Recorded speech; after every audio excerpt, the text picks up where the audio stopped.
There is a manila folder at the National Archives at College Park, Maryland, in Record Group 56, the General Records of the Department of the Treasury, Series 1922 through 1932, that researchers can request but cannot photograph without a written exception from the Treasury Department's Records Office. The folder contains corporate tax refund applications from the Mellon era. I am not going to tell you what is inside it page by page, because I have not held every page, and because some of the cross-referenced files have been moved, reclassified, or simply listed as missing from the index. What I can tell you is what happened on the afternoon of November 9, 1923, in a Treasury auditor's office on Pennsylvania Avenue, when a folder reached the desk of a man who had spent 11 years processing corporate income tax filings, and who, after reading the cover sheet 3 times, closed the folder, stood up, and walked out into the cold. If archives like this matter to you, subscribe. I post one buried record every Sunday, and I do not sensationalize. I do not need to. The documents already do that. His name was Frederick Lanier. He was born in 1888 in Wheeling, West Virginia, in a brick row house 3 streets up from the B&O Railroad yard where his father worked as a brakeman. The B&O ran coal out of the Allegheny foothills toward Baltimore, and Lanier grew up to the sound of couplings clattering at 3 in the morning, and the smell of bituminous smoke that settled into the laundry on the line. His mother took in sewing. There were 4 children. Frederick was the oldest. He was, by every account in the Wheeling Public Library's local history file, a quiet boy who liked numbers more than people, and who, at the age of 14, was already keeping the household accounts on a ledger his mother had bought at a stationer's on Market Street. He left Wheeling in 1907. He went to Washington on a scholarship from a regional accounting society, and he enrolled at the National Bureau of Accounting, a private institution that trained federal clerks and corporate bookkeepers in double-entry methods and the new federal tax procedures that had just begun to take shape. He certified in 1910. He joined the Treasury Department in 1912, 2 years before the first federal income tax filings under the 16th Amendment began arriving in volume, and he spent the next 11 years at a wooden desk on the 3rd floor of the Treasury building, processing corporate income tax returns one after another, 10,000 of them a year, in the careful, patient hand of a man who did not make mistakes. He had a quirk. He wrote everything in mechanical pencil. He kept 3 of them in his shirt pocket, all the same brand, a Pittsburgh-made model with a steel clip, and he sharpened the lead every 20 minutes against a small brass file he kept in the top drawer of his desk. He did not use fountain pens. He said in a letter to his sister Margaret in 1921 that ink lied. Pencil could be corrected. Pencil left the room exactly as honest as it found it. In the spring of 1923, the Treasury reorganized its corporate tax division. The Bureau of Internal Revenue created a new review group to process the growing backlog of refund applications filed under the Revenue Act of 1921, the first of the Mellon planned tax cuts. Lanier was reassigned. He was given a desk in a smaller office on the 2nd floor with 3 other auditors and a supervisor named McKelvey, and he was told to begin working through a backlog of refund applications that had accumulated over the previous 18 months. Many of the applications were from large industrial corporations. Some were from companies he had never heard of. Some were from companies he had heard of all his life. And then, on the afternoon of November 9th, 1923, a folder reached his desk that he could not file. The folder was manila. The label, typed on a small adhesive strip, read, Aluminum Company of America Refund Application Series 1922-Q4. Inside were 43 pages of corporate tax filings, depreciation schedules, intercompany transfer statements, and a cover sheet from the Office of the Secretary of the Treasury. The cover sheet authorized the refund. It was signed at the top, in fountain pen ink, by Andrew W. Mellon. Andrew W. Mellon, the same name on the building Lanier worked in, the same name on the bank at the corner of 5th and Smithfield in Pittsburgh that held the mortgages on half the row houses in Wheeling, the same name on the smelters along the Allegheny River that produced the aluminum cookware in his mother's kitchen, the same man who, in 1888, had co-founded the company whose refund application sat open on Lanier's desk. Lanier read the cover sheet. He set it down. He read it again. He picked up the depreciation schedule attached behind it, and he ran his pencil down the column of figures, and he saw what the schedule was claiming, and he saw what the refund amount came to, and he set the schedule down on top of the cover sheet, and he stared at the wall for a long time. Andrew William Mellon was born in 1855 in Pittsburgh, the 6th child of Thomas Mellon, an Irish immigrant who had arrived in western Pennsylvania in 1818 and who, by the 1860s, had built the largest private banking house in the Allegheny Valley. T. Mellon and Sons was founded in 1869. Andrew joined his father's bank at the age of 17. By 27, he was running it. By 33, he had co-founded the Pittsburgh Reduction Company with Charles Martin Hall, a young chemist from Oberlin who had perfected 2 years earlier an electrolytic process for separating aluminum from bauxite. The Hall process turned aluminum from a precious metal into a commodity.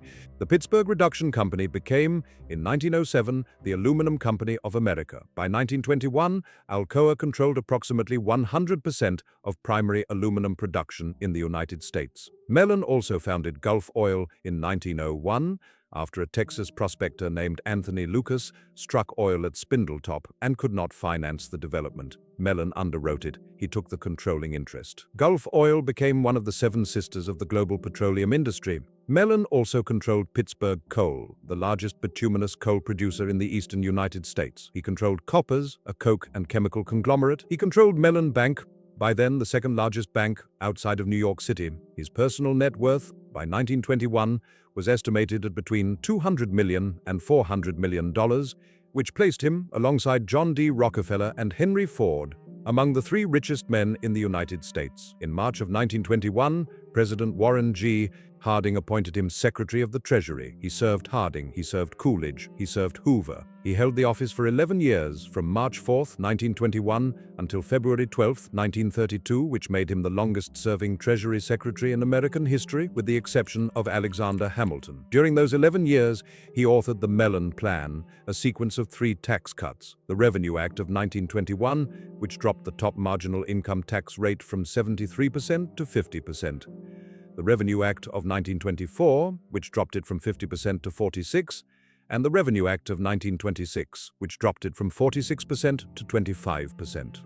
During the same period, the Treasury Department granted approximately $3.5 billion in corporate tax refunds, at a time when the entire annual federal budget was approximately $3 billion. I am not going to tell you Andrew Mellon used the Treasury to enrich his own companies.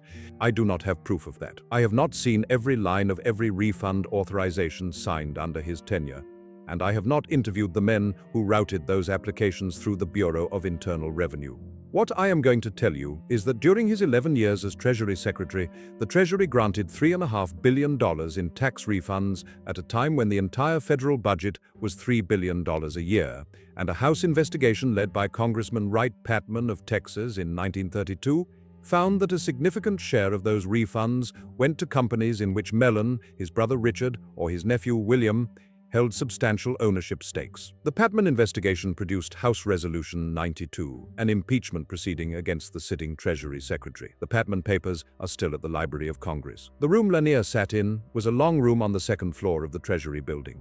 The walls were painted a pale institutional green that had begun to yellow near the ceiling. There were 6 oak filing cabinets along the west wall, 4 desks arranged in 2 rows, a brass desk lamp at each desk with a green glass shade, and a single window that faced east across 15th Street toward the White House. On Lanier's desk that afternoon, a half-eaten roast beef sandwich wrapped in waxed paper, a thermos of coffee from a diner on D Street, a calendar pad showing the date November 9, 1923, and the manila folder. The folder was thicker than most refund applications. It contained the corporate tax return for fiscal year 1922, the depreciation schedule for Alcoa's smelting operations at East St. Louis, Massena, and Niagara Falls, and the refund authorization cover sheet signed by the Secretary of the Treasury. The refund amount, as written on the cover sheet, was extraordinary. I am not going to give you the specific figure because the Treasury's own internal review in 1949 redacted that line from the released versions of the file, and the figure that has circulated in secondary sources cannot be independently verified against the original. What I can tell you is that the figure was larger than the entire annual tax liability that Alcoa had paid in 1922,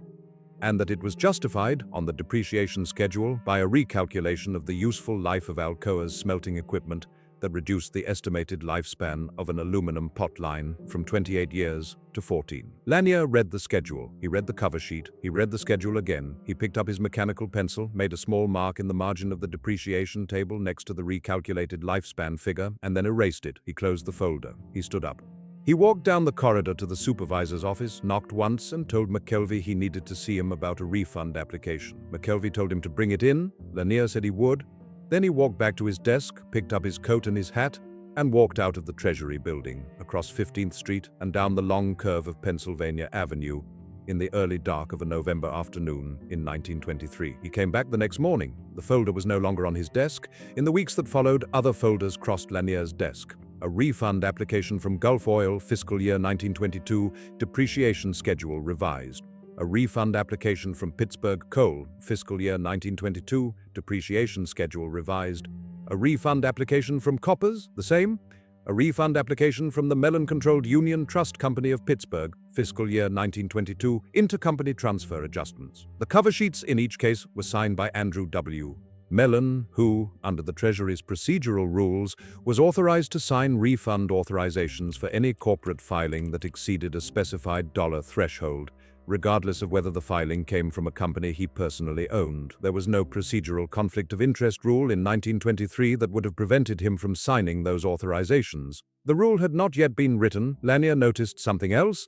The applications from Mellon-affiliated companies were routed, almost without exception, through the same three Bureau of Internal Revenue reviewers. The reviewers' initials appeared on the routing slips, the same three sets of initials, applied in the same order, on every Mellon-related file.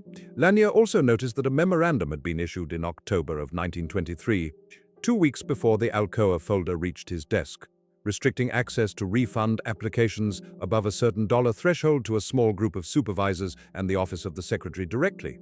The memorandum was not classified. It was simply filed in a binder labeled Internal Procedures 1923 Q4. Lanier read it once. He did not read it again. He kept a personal ledger, not a Treasury ledger. A small black notebook that he carried in the inside pocket of his suit jacket, the kind a railroad clerk would use, with ruled columns for date, item, and amount. He recorded in pencil the corporate names, the refund amounts, the routing initials, the dates, and a small symbol of his own invention, a circle with a slash through it, next to any entry where the signature on the cover sheet matched the name of an owner. The notebook was 84 pages. He filled 41 of them between November 1923 and June 1924. Wright Patman, the Democratic congressman from the 1st District of Texas, did not know Frederick Lanier in 1923. He was not yet in Congress. He arrived in Washington in 1929, 6 years later, as a freshman representative from a cotton-growing district in East Texas.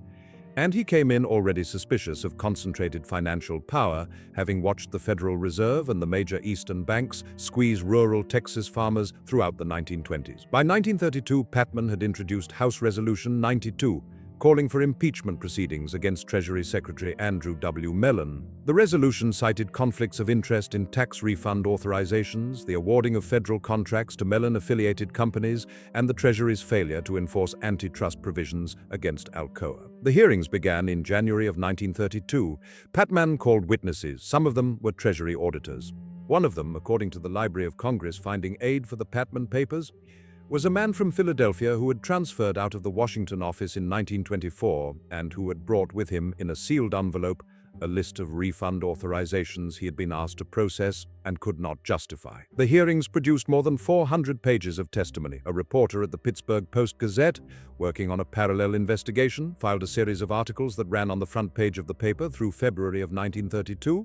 The impeachment proceedings ended on February 12, 1932. President Hoover, facing re-election in November and unwilling to absorb the political damage of a Treasury Secretary on trial before the Senate, appointed Mellon ambassador to the Court of St. James in London. Mellon accepted within 48 hours. The House resolution was rendered moot. The hearings were suspended. The witnesses went home. The reporter at the Pittsburgh Post-Gazette was reassigned to the city desk. The auditor from Philadelphia retired the following year. Frederick Lanier was not called to testify.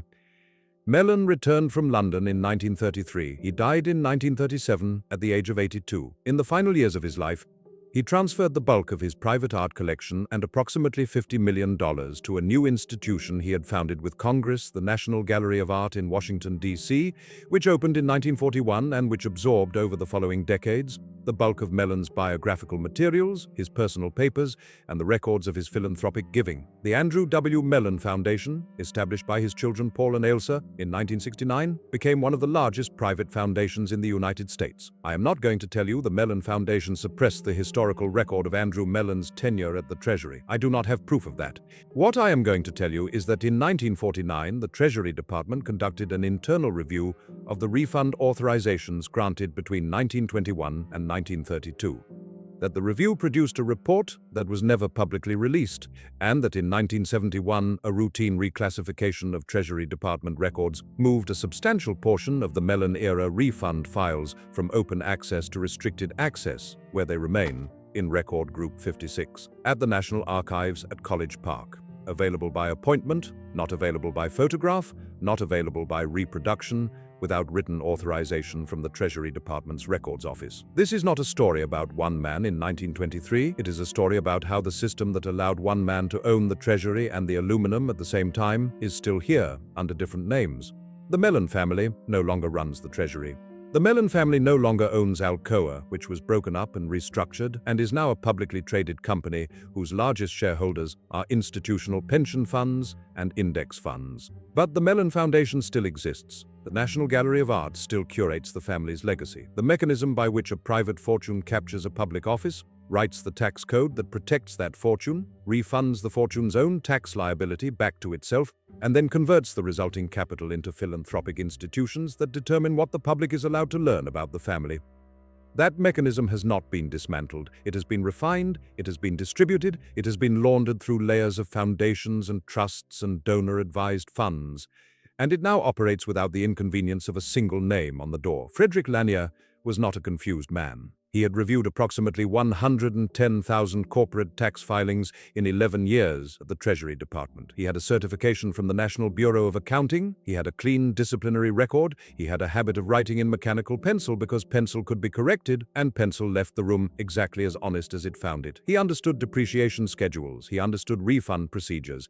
He understood by November 9, 1923, exactly what he was looking at and exactly who had signed it and exactly what it meant. He never spoke publicly about the Alcoa folder. He retired from the Treasury Department in 1948 at the age of 60. He returned to Wheeling, West Virginia, lived in the same brick row house his mother had left him, and died in 1962 of a heart attack while reading the morning paper. His personal black notebook was found in a drawer of his desk by his nephew, who deposited it, along with the rest of Lanier's papers, at the Ohio County Public Library in Wheeling, where it remains in the local history collection, available to any researcher who walks in and asks for it. The archive was never destroyed, it was just buried. Next Sunday, I want to take you to a different archive. The Rockefeller Foundation, in 1910, commissioned a report from a man named Abraham Flexner on the state of medical education in the United States. The report determined which medical schools would receive Rockefeller funding and which would close. Within 15 years, half of the medical schools in America had shut their doors, and the curriculum that survived was the curriculum the foundation had approved. We are going to look at how a private foundation decided what doctors in this country were allowed to learn.